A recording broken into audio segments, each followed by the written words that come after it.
we've touched on him a little bit tonight. But I wanted to kind of delve a little bit more into what you thought of Bruno, because I think Bruno was the most under pressure player tonight, Josh.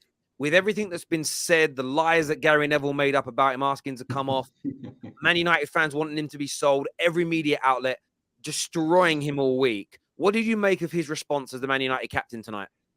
It was fantastic. And I gained confidence from watching Bruno all over the pitch. I was like, oh, Bruno's ready to go. Everyone's going to follow him. He's going to bring everyone on his coattails. And as soon as he scored, response to all the haters, I can't hear y'all. I can't hear y'all. And I love it. And I love his response. I love his determination. And I love how much he fights for the badge. Like, he's one of the players that epitomizes the effort required to play at our great club. And I just love it every time he plays. And then when he scores and assists, even sometimes when he doesn't score and assists and he gets that key pass, you know, that hockey assist, as they call it, to set up the other goals. And I just appreciate what he does for our squad. Bro, it's almost as if rival fans don't want to, well, not even rivals, sorry. It's almost as if fans in general don't want to listen to Ten Hag. Anytime he gets the opportunity, he says, Bruno's really important for me. He's my captain. He plays every single minute. He plays in different positions for us. What he does off the ball is really important. And every week, fans will say, what does he actually do? It makes absolutely no, but as a player, he's very good. But you believe that he's a captain, as a captain material. You believe that he is the future captain for Man United. Well, he's Ten Hag's future. I can't choose, bro. You know what I mean? He's Ten Hag's future captain by the looks of it. And I get it. He's not everyone's cup of tea, but you can see what he means to the team. And when you when you take your preferences out of it, and you look what the players and how the managers respond to him, that's how you can be like, you know what, captain material there. Because look at, I don't like dragging him because he's just not playing anymore, which is good. But look at the way they respond to Maguire. It's not the same. You know what I mean? The way they respond to Bruno, you see it. And today, he even was playing more of a deeper role today. If you watch the game, Fred was occupying the advanced places more time today, and Bruno was dictating play from deep. He chose the right times to go forward and create the opportunities in a 10 position. But more time, he was next to De Gea sometimes, collecting the ball, covering for Delo or Shaw. So the fact that he's been able to switch his role today and do it well, because everyone's scared of his ball retention, but today's ball retention was perfectly fine, in my opinion. You can see why the players love him. The players and the managers love him. And for a captain, for me, that is the most important thing. It's what they think. We can think there's other players under the sun that will be a better captain. But if the players are responding to him, if the manager can trust him to be the guy that he goes to, we just got to be like, all right, cool. Let's see what this captain can do for us in the long term. That's what we can do. Yeah.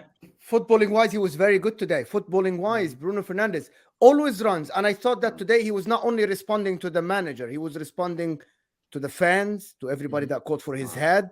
He was like playing from the heart. He was like, I'm here and I'm in this club. I earned my starting position and nobody's going to move me away from this club. I felt like he was playing from the heart, which is something that when you see it, you feel like, yeah, this guy wants to be here. He doesn't want to listen to anybody. Name me a better signing for United in the last 10 years than Bruno Fernandes. He was a bargain, Casemiro. That was an easy one to go for.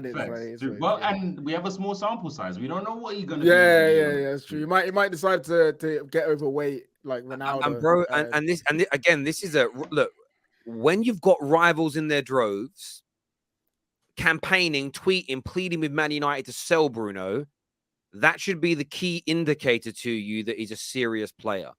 Because if he was a terrible, why would rivals care about our badge being disgraced and dishonored, our club being brought into disrepute? They couldn't care less.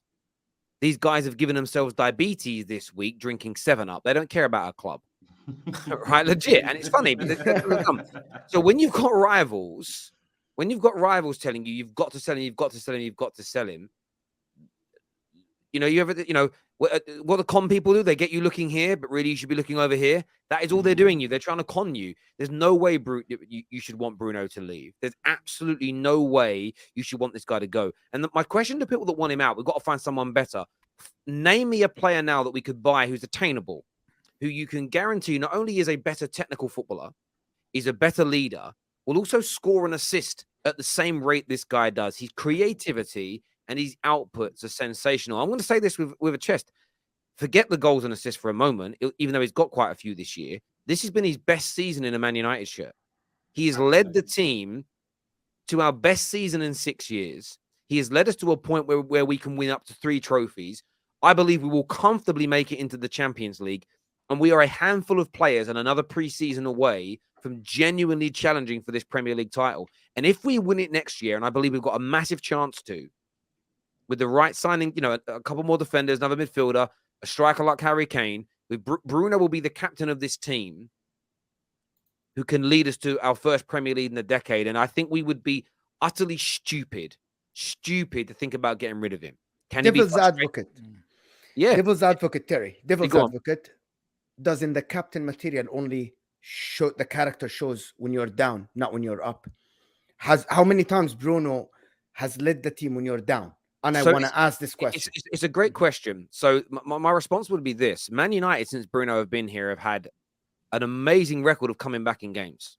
So there's been many, many occasions where we've been losing, sometimes even to rivals. It was only a month and a half ago, 6 weeks ago, we were losing 1-0 at home to Man City, and he led us to a comeback. So he's done it. I've also seen us fail in some semi-finals and finals with him, not as our captain, but as a player. And he hasn't been great. I've seen the only time I've personally felt not annoyed at him or frustrated at a performance, the only time I've ever felt disappointed in him was against Liverpool. Not for the diving, not even for hitting the referee on the back. Like, again, that didn't bother me. I didn't look at it and go, I can't stand him now. I thought I shouldn't do it, but fair enough. The only bit that bothered me was the not tracking by Terrace. And for me, he has done how he is in every other game. I can allow him that, even in the context of that football match, because I think he'll bounce back from it. I don't want to cut my nose off to spite my face.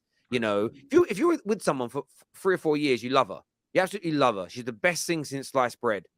You know, if she does something reprehensible, like cheat on you with your brother, it's not a projection, by the way. Never happened to me. Me and my brother don't roll like that.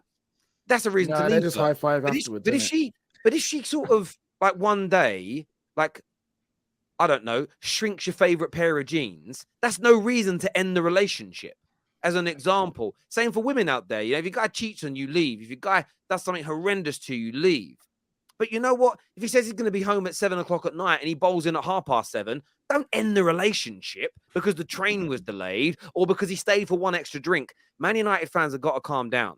You know, for me, I look at it this way, that the attack on Bruno this week, in my opinion, was nothing short of embarrassing from Man United fans. Rivals, I expect it from. I have no issue with what they do. But from Man United fans, I thought, damn you. And they moved the goalposts. Because it went from he'll never win you a trophy to, yeah, but he wasn't the best player in that final, was he?